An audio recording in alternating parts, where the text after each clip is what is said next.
तो फ्रेंड्स, आज हम करेंगे क्लास 9 के चैप्टर 2 का टॉपिक फैक्टराइजेशन ऑफ पॉलिनोमियल्स। ये एक इंट्रोडक्शन है एक्सरसाइज 2.4 की और बहुत ही ज़्यादा इम्पॉर्टेंट है।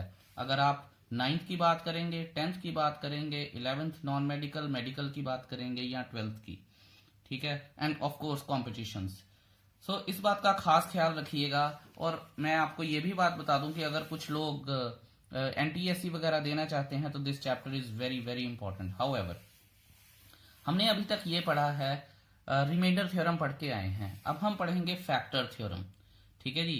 फैक्टर थ्योरम जब हम पढ़ेंगे तो उसमें कई सारी चीजें हैं जो रिलेट करेंगी किसके साथ, रिमाइंडर थ्योरम के साथ। तो हमें जो पता होना चाहिए कि दोनों चीजों में डिफरेंस क्या क्या है। तो अब हम देखते हैं कि डिफरेंस क्या है। देखिए, दो तरह से होता है। मान लीजिए अगर मेरे पास एक चीज दी है, ध्यान से देखिएगा। पहली तो बात यह है कि मेरे पास पॉलिनोमियल होनी चाहिए, एक पॉलिनोमियल होनी चाहिए of degree greater than equal to 1। कहने का मतलब लीनियर या लीनियर से बड़ी पॉलिनोमियल होनी चाहिए। ठीक है। और दूसरी बात यह है कि अब जो मैं रूल्स की बात कर रहा था, जब हम डिवाइड करेंगे तो ध्यान दीजिएगा। ठीक है, आपकी एनसीईआरटी में भी लिखी हैं ये चीजें, तो देखिएगा। If x minus A is a factor of p of x, ठीक है, x माइनस ए यहां पे रियल नंबर होता है, तो ध्यान दीजिएगा। Then p of a is equal to 0। ये एक चीज है। ठीक है। इसका उल्टा भी होता है। इसका उल्टा ये है कि कोरोलरी जो स्टेटमेंट की होती है, if p of a is equal to 0 then x minus a is the factor of p of x।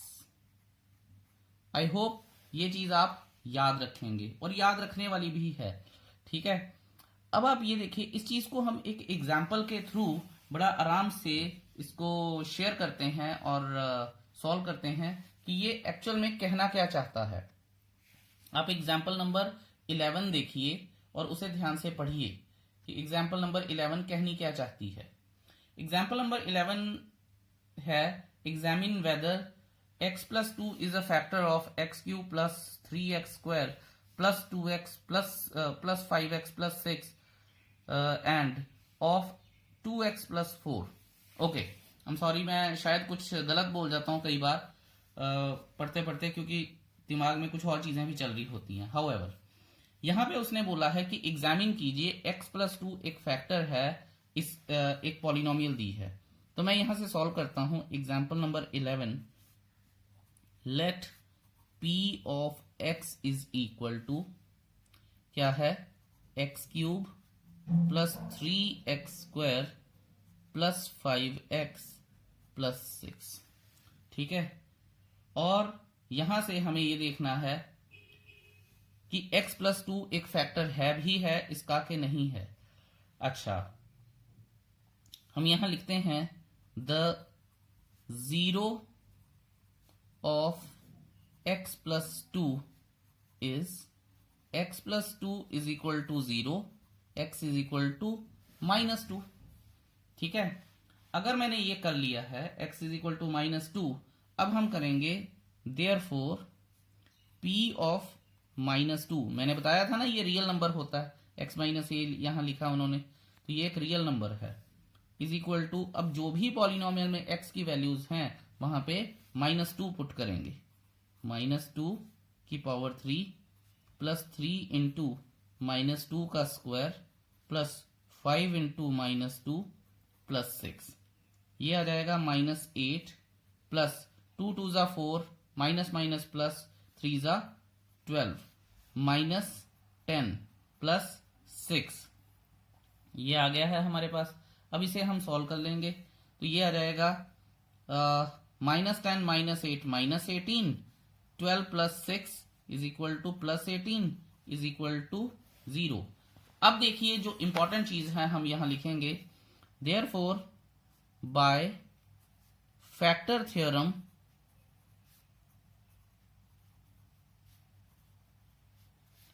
x plus 2 is a factor of, कई जगह बोलते हैं कि आप पूरी पॉलिनोमियल लिखो, पर मैं सिंपल लिख देता हूं p ऑफ x। सो हमें ये पता चल जाता है। अब क्वेश्चन का दूसरा पार्ट जो है वो ये है कि 2x प्लस 4 का फैक्टर भी देखना है। हम इसको कोई और नाम दे देते हैं। Now let g of x is equal to 2x plus 4, और x की वैल्यू क्योंकि एक ही वो था हमारे पास, तो x की वैल्यू तो मैं यहीं से ही उठा लूंगा। g of -2 is equal to 2 into -2 plus 4, -4 plus 4 is equal to 0, तो ये भी 0 बन गया। तो therefore x plus 2 is a factor of g of x।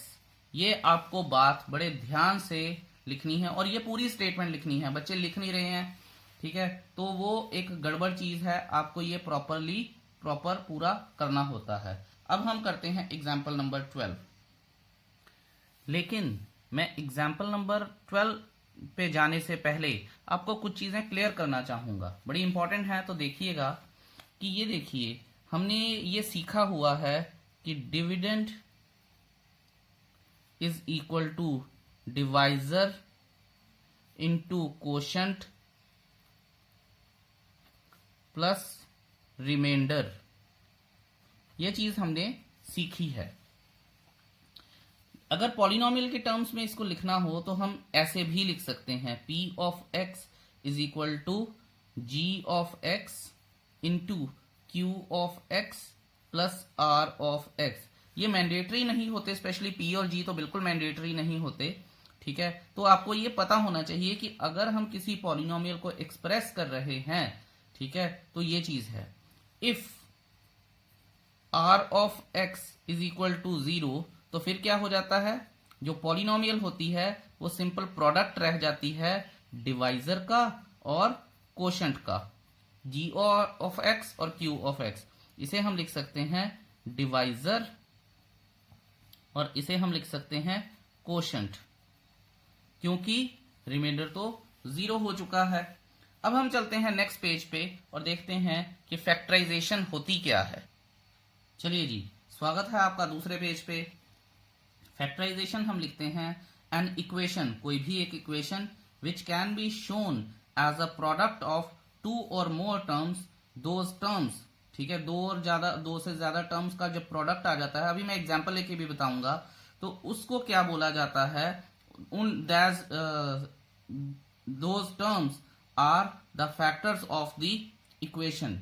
अब इसकी एक एग्जांपल लेते हैं। एग्जाम्पल क्या है, जैसे मान लीजिए हमारे पास 2x प्लस 4 है, ये एक इक्वेशन है हमारे पास, मुझे इसके फैक्टर्स निकालने हैं। तो आप ये देखिए कि मैं इसको 2 कॉमन ले लूं, x प्लस 2। अब आप ये देखिए कि मैं इससे फर्दर नहीं कर सकता इनको सिंप्लीफाई, तो ये 2 और ये x प्लस 2, ये दोनों ही क्या आ गए फिर, फैक्टर्स ऑफ द इक्वेशन। और यहां पे एक बात याद रखिएगा कि रिमाइंडर अगर 0 है तो ही जो चीज बचती है वो फैक्टर होती है, अदरवाइज जो रिमाइंडर होता है पहले हमें उसको बाहर निकालना होता है। फिर यहां से ये निकल के आता है कि फैक्टर्स एक्चुअल में होते क्या हैं। फैक्टर्स वो टर्म्स होती हैं या नंबर्स होते हैं जिनसे हम किसी इक्वेशन को डिवाइड करते हैं तो रिमाइंडर 0 आ जाता है। यही हमें एग्जाम्पल नंबर 11 में भी उसने समझाने की कोशिश की है। अब आप ध्यान से पढ़िए और आपको पता चलेगा, ज्यादा कोरिलेट कर पाएंगे आप। एग्जाम्पल नंबर 12 उसने बोला है find the value of k अगर x minus 1 is a factor of 4x cube plus 3x square minus 4x plus k। अब x माइनस 1 उसने बोल दिया है कि ये फैक्टर है, और मैं अभी बता के आया हूं कि जब कोई टर्म किसी इक्वेशन का फैक्टर बन जाती है तो रिमाइंडर जीरो आता है। अब रिमाइंडर जीरो रिमाइंडर थ्योरम से आ सकता है। अभी आप देखिए कि हम करेंगे क्या। Let p of x is equal to 4x cube plus 3x square minus 4x plus k, ये मैंने लिख दिया है। And g of x, please book में जो किया है उसे फॉलो मत कीजिएगा, उन्होंने थोड़ा सा इनकम्प्लीट किया है। g ऑफ x यहां मैं लिख दूंगा it is given that g of x is a factor of p of x। I hope ये चीज क्लियर होगी आपको। Therefore g of x is equal to 0। g of x क्या है, x minus 1 is equal to 0, x is equal to 1। ठीक है, और यहां से हमें पता है रिमाइंडर 0 आएगा। अच्छा, तो अब मैं यहां लिख लूंगा देयरफॉर p ऑफ x जो आएगा वो 0 आएगा। ठीक है, या मैं ऐसे नहीं, बेटर है कि मैं p ऑफ 1 लिख देता हूं, क्योंकि x माइनस 1 उसका फैक्टर था, तो p of 1 is equal to 0। Now अब आप ये देखिए नाउ p ऑफ 1 की जगह पे क्या आएगा, 4 इंटू 1 का क्यूब प्लस 3 इंटू 1 का square minus 4 into 1 plus k is equal to 0। यहां आ जाएगा it implies to 4 plus 3 minus 4 plus k is equal to 0। 4 minus 4 0 हो गया, प्लस का 3 उधर चला गया, तो k is equal to minus 3। That is the value of k। और आई होप कि ये जितनी भी डिस्कशन की है हमने, इससे आपको पता चला होगा कि हमने k की वैल्यू कैसे निकाली है, फैक्टर्स क्या होते हैं, और वो डिवाइड करते हैं जब किसी इक्वेशन को, तो रिमाइंडर 0 क्यों आता है।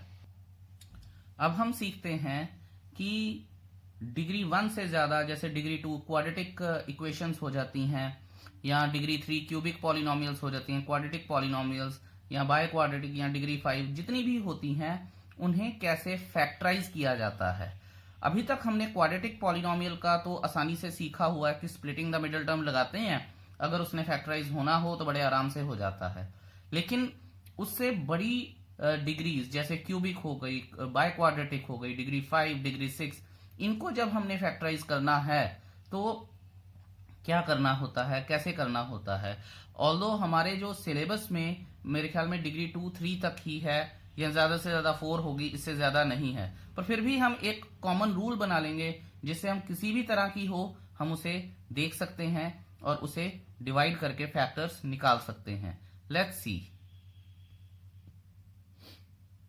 अब बड़े ही ध्यान से देखिएगा, एग्जाम्पल नंबर 13 मैंने लिखी है, उसने हमें ये बोला है कि factorise 6x square plus 17x plus 5 by splitting the middle term and by using the factor theorem. So 2 question दे दिए हैं हमें, और हमें फैक्टराइज करना है इसे स्प्लिटिंग द मिडिल टर्म और थ्योरम से।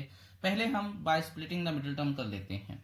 ये देखिए, let p of x is equal to 6x square plus 17x plus 5, ये हो गया हमारे पास। अब मैं बात करूंगा आगे, मुझे स्प्लिटिंग द मिडिल टर्म लगानी है bye splitting the middle term.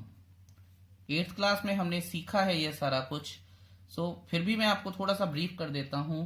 इसे डिग्री ऑर्डर में लगाते हैं, जो टॉप लेफ्ट साइड हो, जो टॉप राइट साइड पे होता है, कांस्टेंट और हाईएस्ट डिग्री के साथ उन्हें मल्टीप्लाई करते हैं। जैसे मैंने इसे मल्टीप्लाई किया तो 30x स्क्वायर आया। रफ काम कर लेते हैं थोड़ा सा, 30x स्क्वायर। सो मल्टीप्लाई करके 2 नंबर्स को मुझे 30x स्क्वायर लेके आना है, और प्लस माइनस करके जो मिडिल टर्म है उसे स्प्लिट करना है, तो क्या बन जाए, 17 बन जाए। अब जिसके टेबल्स जितने अच्छे हैं वो उतने ही अच्छे से ये कर सकता है। जैसे मुझे पहले ही दिख रहा है 15x into 2x is equal to 30x square, और प्लस करके इन दोनों को कितना आ रहा है, 17 आ रहा है। 8th क्लास में ये हमने सारा कुछ सीखा हुआ है। सो मैं यहां लिख लूंगा 6x स्क्वायर प्लस, यहां 15 लिखूं या 2 लिखूं कोई फर्क नहीं पड़ जाएगा क्योंकि दोनों प्लस के हैं, अदरवाइज आपको देखना पड़ता है ये, प्लस 5। अब आप ये देखिए, इन दोनों में से कॉमन निकलेगा कुछ और इन दोनों में से भी कॉमन निकलेगा। तो कॉमन क्या आ रहा है, 2x, अंदर रह जाएगा 3x प्लस 1 और यहां रह जाएगा 5, कॉमन निकलेगा 3x प्लस 1। नीडलेस टू से कि आपको पता होना चाहिए कि ये और ये दोनों सेम आएंगी। और फिर क्या आएगा, जो कॉमन है उसे दोबारा से बाहर लिख लेंगे कॉमन निकाल के, और 2x प्लस 5। अब आप ये देखिए ना, इसमें से और इसमें से कॉमन निकला तो ये बाहर आ गया, अंदर जो बचा वो हमारे पास ये चीज आ गई। अब ये इसका मतलब क्या है, 3x प्लस 1 से जब, अगर आपको लॉन्ग डिवीजन आती है आप चेक भी कर सकते हैं कि 3x प्लस 1 से जब मैं इस px को डिवाइड करूंगा तो रिमाइंडर 0 आएगा, या फिर 2x प्लस 5 से जब मैं इसको डिवाइड करूंगा तो रिमाइंडर 0 आएगा। और इस तरह के क्वेश्चन में तो अगर ये हम इसको डिवाइजर मानते हैं, ये डिविडेंड है, तो ये क्वेश्चन बन जाएगा। अगर इसको डिवाइजर मानते हैं, ये डिविडेंड है, तो ये क्वेश्चन बन जाएगा। अगर आपको ये चीज समझ आ गई है तो ठीक है, नहीं आई है तो आगे समझ आ जाएगी।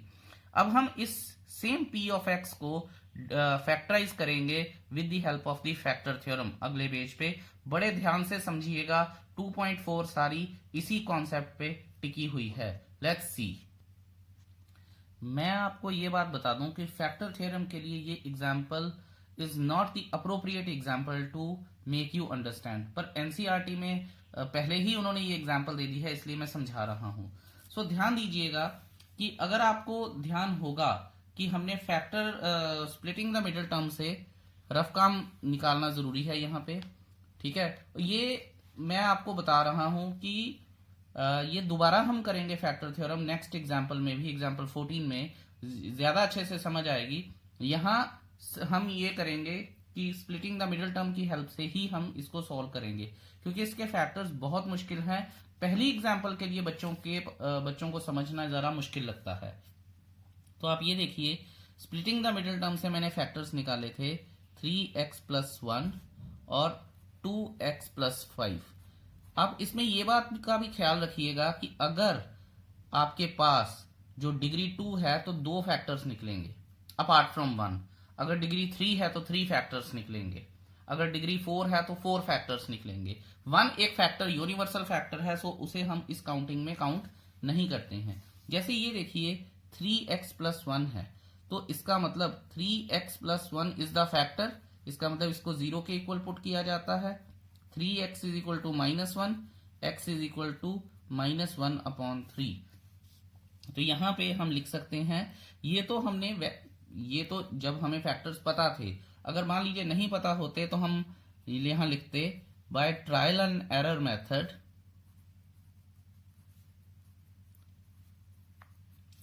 Late x is equal to -1 upon 3, ठीक है।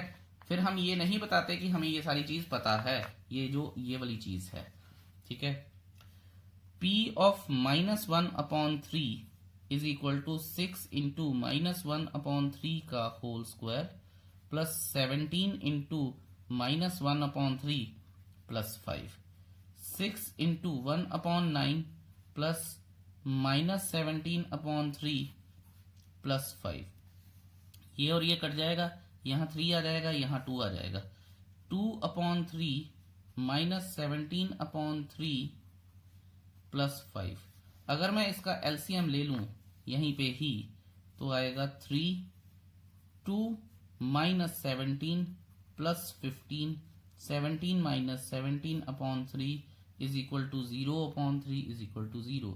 सी, ये जो 0 आना ही ये शो करता है कि ये जो -1 अपॉन 3 है ये एक 0 है जो गिवन पॉलिनोमियल है। और हम यहां से फैक्टर थ्योरम हमें क्या देती है, it gives us the zeros of the polynomial.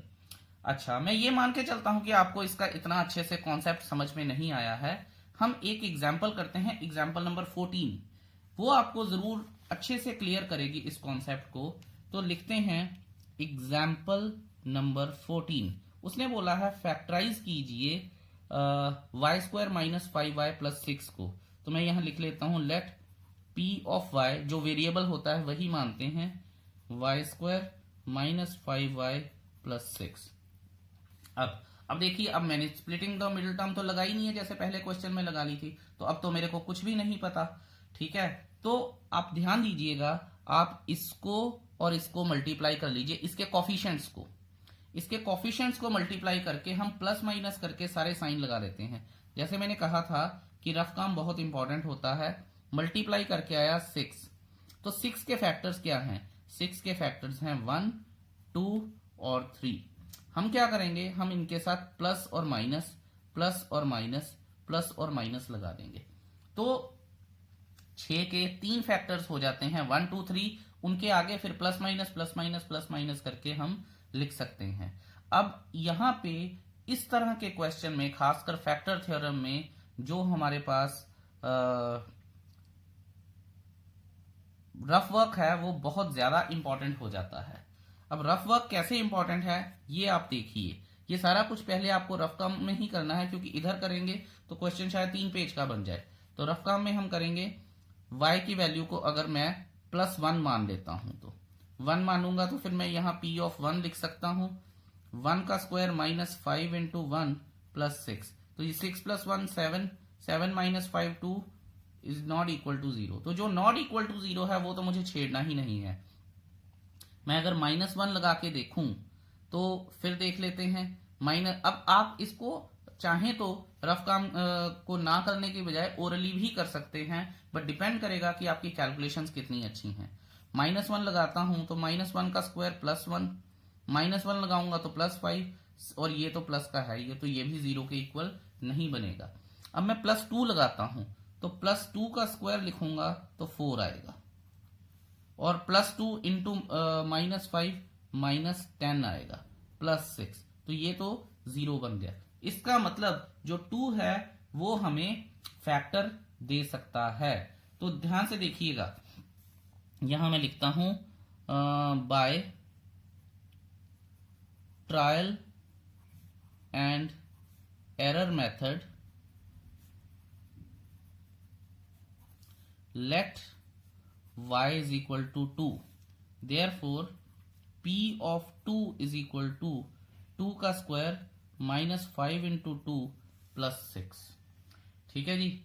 अगर ये चीज है तो फिर क्या है, 4 - 10 +6 इज इक्वल टू 0। तो यहां से हमें ये पता चला है कि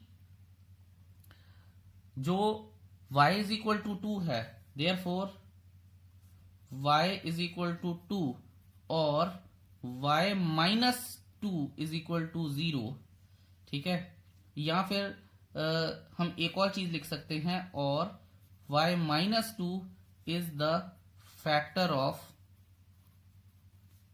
p ऑफ y।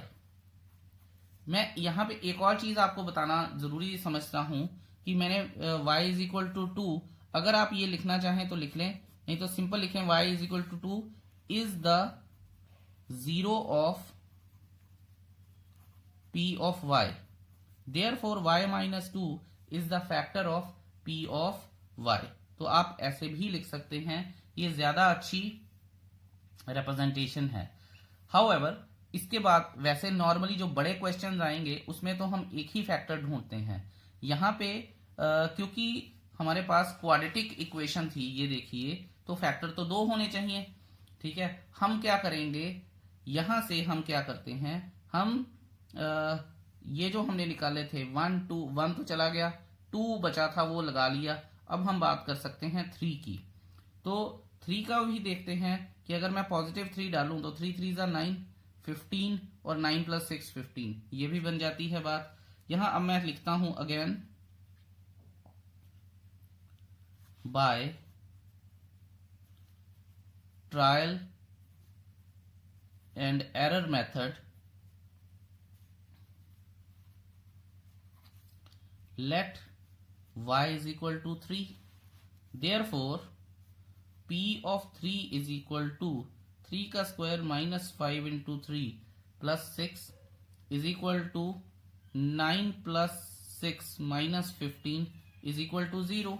फिर यहां पे मैं लिखूंगा so y is equal to 3 is the 0 of p of x and hence y -3 is the factor of P of y। मैं नेक्स्ट पेज पे नहीं गया, फिर वो टाइम वेस्ट होता है। तो यहां से हमने ये चीज सीखी कि कोर फैक्टर थ्योरम लगा के हम कैसे ढूंढ सकते हैं। ये तो क्वाड्रेटिक इक्वेशन थी, दो फैक्टर्स आने थे, हमने दो निकाल लिए। मान लीजिए क्यूबिक इक्वेशन होती और नंबर्स भी बड़े बड़े होते, तो हम क्या करते, वो हम सीखेंगे अगले पेज पे। ये कॉन्सेप्ट बहुत इंपॉर्टेंट है जो एग्जाम्पल नंबर 15 में आएगा। 4 मार्क्स का क्वेश्चन आता है पेपर में with utmost importance. So please इसे ध्यान से सीखिएगा, फैक्टराइजेशन ऑफ क्यूबिक पॉलिनोमियल। चलिए चलते हैं नेक्स्ट पेज पे, लेट्स सी। चलिए एग्जाम्पल नंबर 15 की मैंने स्टेटमेंट लिख ली है। क्वेश्चन ये है कि फैक्टराइज कीजिए x cube minus 23x square plus 142x minus 120। मैं आपको दोबारा बता रहा हूं कि जैसा मैं बताऊंगा वर्ड टू वर्ड इस क्वेश्चन में वैसे फॉलो कीजिएगा, आपको आसानी रहेगी इस तरह के क्वेश्चन को क्रैक करने में। मैंने लिख लिया है let p of x is equal to this. अब मेरे को, क्योंकि मेरे पास कोई मेथड नहीं है इसको फैक्टराइज करने का, तो मैं क्या करूंगा, इसमें फैक्टर थ्योरम लगाने की कोशिश करूंगा। आप देखते हैं कि कैसे करना है। मैंने आपको पहले भी बताया था रफ काम होता है हमारे पास, रफ काम के लिए मैंने एक लाइन खींच ली है। अच्छा, अब 1 और 120 को मल्टीप्लाई किया तो 120 आ गया। अब मैं 120 के फैक्टर्स क्या, plus minus 1 plus minus 2 plus minus 3, कितने सारे फैक्टर्स हैं, तो वो सारे तो लिख नहीं सकता।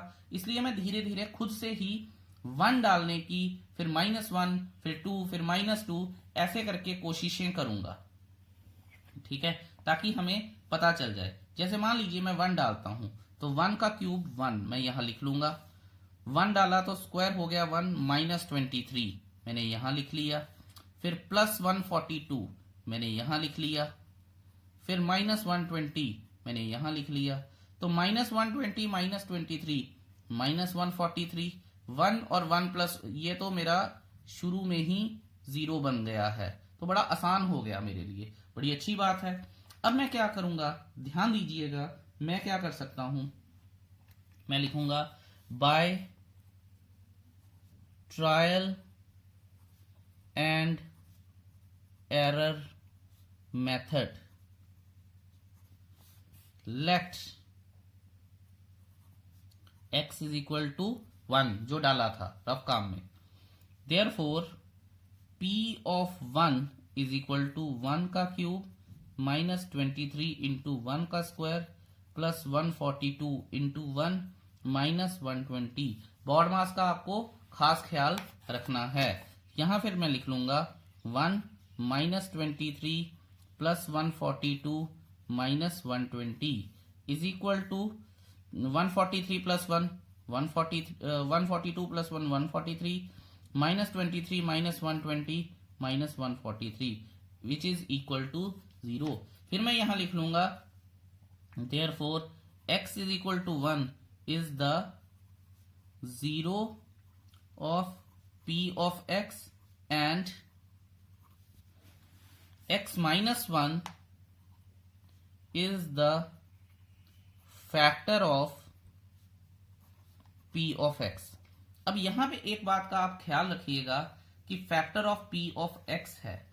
अब काम तो बड़ा लंबा हो गया, अब मैं दोबारा जाऊंगा, फिर ढूंढूंगा, कोई मिलेगा कोई नहीं मिलेगा। तो मैं क्या करता हूं, मैं यहां पे एक चीज लगाता हूं, बाय लॉन्ग डिवीजन मेथड। ध्यान दीजिएगा, बाय लॉन्ग डिवीजन मेथड। मैं अगर लॉन्ग डिवीजन लिख लेता हूं तो लॉन्ग डिवीजन में p ऑफ x मेरे को पता है, g ऑफ x क्या है, ये है, फैक्टर आ गया ना। तो मैं यहां सीधा लिख लूंगा x माइनस 1 और यहां पे x cube -23x square plus 142x -120, ये लिख लूंगा मैं। अब मैंने इसको लॉन्ग डिवीजन से जो आपने सीखी है अच्छे से वो लिखूंगा।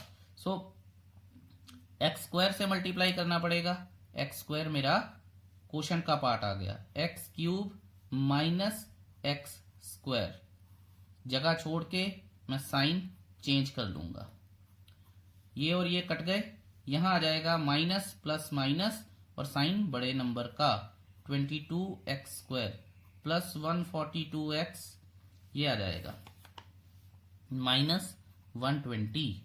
ये लिख लिया मैंने। अब x² से x को डिवाइड किया तो कितना आ गया, x आ गया, यहां आ जाएगा -22x, तो -22x² और प्लस 22x आ जाएगा।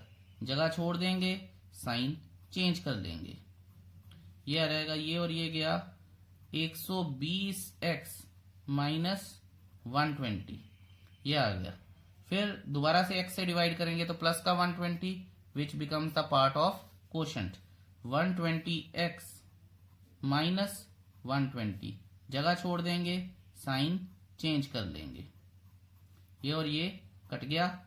और आपको ये पता होना चाहिए कि हमने ये सीखा भी था कि जब एग्जैक्टली रिमाइंडर हो जाता है तो जब एग्जैक्टली डिवाइड हो जाता है तो रिमाइंडर 0 हो जाता है। अब मैं यहां लिखूंगा by fundamental theorem of arithmetic. By fundamental theorem of arithmetic अब हमें पता है P of x is equal to G of x into Q of x plus R of x। मैं पहले भी बता के आया हूं ये चीज। P ऑफ x लिखने की आपको जरूरत नहीं है, x-1 लिख दिया। Q ऑफ x आपके पास पता है कि ये आपकी कोशंट पॉलिनोमियल आई है, तो मैं वो लिख दूंगा x² -22x प्लस 120 और प्लस रिमाइंडर तो 0 था ही। अब ये देखिए, ये आपके पास ऑलरेडी रिमाइंडर आ चुका है जो आपने ढूंढ भी लिया था। हमें सिंपल इसमें अब काम करना है। अब मैं लिखूंगा bye splitting the middle term. Splitting कर लूंगा, इसको मैं साथ साथ में लिखता ही रहूंगा। यहां से जैसे ही मैंने स्प्लिट किया तो x², अब आपके टेबल्स कितने अच्छे हैं वो डिपेंड करेगा। ये देखिए, इन दोनों को मल्टीप्लाई करके प्लस का 120 आना चाहिए। स्प्लिटिंग मिडिल टर्म को स्प्लिट करना है तो -22 आना चाहिए। -12x -10x तो -22 बन जाता है। सो हो गया अब मेरे पास x-1, यहां से मैं x कॉमन निकालूंगा, x-12 इन दोनों से। फिर यहां से मैं -10 कॉमन निकालूंगा, x-12 इन दोनों से। और हमें ये पता होना चाहिए कि ये और ये इक्वल हैं। अब मैं क्या करूंगा, x-1, x-10 और x-12 these are the factors of p of x।